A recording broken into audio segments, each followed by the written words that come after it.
తిరుపతి జిల్లాలో అభివృద్ధి పనులు వేగంగా కొనసాగుతున్నాయని ఏపీ రెవెన్యూ శాఖ మంత్రి అనగాని సత్యప్రసాద్ తెలిపారు. ప్రజల సమస్యలు తెలుసుకునేందుకు క్షేత్రస్థాయిలో పర్యటిస్తున్నామని, అన్ని నియోజకవర్గాల్లో ప్రజాప్రతినిధులు పర్యటిస్తున్నారని చెప్పారు.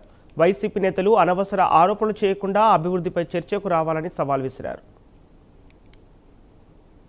ప్రజా సంక్షేమం, సుపరిపాలన, ఏదో ప్రజలు పెట్టిన నమ్మకం, మళ్ళా మేము రుణం తీర్చుకునే తీరు, దీనిపైన ఒక కార్యక్రమం పెట్టుకుని ప్రతి ఇంటికి కూడా మా నాయకులు, మా కార్యకర్తలు అందరూ కూడా ప్రతి గడపను కూడా తొక్కుతూ వారికి ఉన్న సమస్యలు, వాళ్ళకి చేసేటువంటి ప్రామిసెస్ నెరవేర్చిన తీరు, అలాగే వాళ్ళకి ఇంకా సమస్యలు ఏమైనా ఉంటే సత్వరంగా పూర్తి చేసే విధంగా ఏదైతే ప్రణాళిక వేసుకుంటా ఉన్నామో ఈ కూటమి ప్రభుత్వం.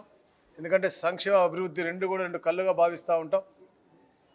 అలాగే మొన్న ఇచ్చిన మ్యాండేట్ ఏదైతే ఉందో, చరిత్రలో ఎప్పుడూ లేని విధంగా 93% మ్యాండేట్తో 164 సీట్స్ ఇచ్చారు కూటమి ప్రభుత్వానికి.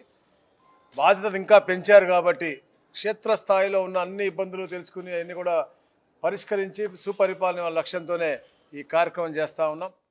ప్రజా సంక్షేమం, సుపరిపాలన, ఏదో ప్రజలు పెట్టిన నమ్మకం, మళ్ళా మేము రుణం తీర్చుకునే తీరు,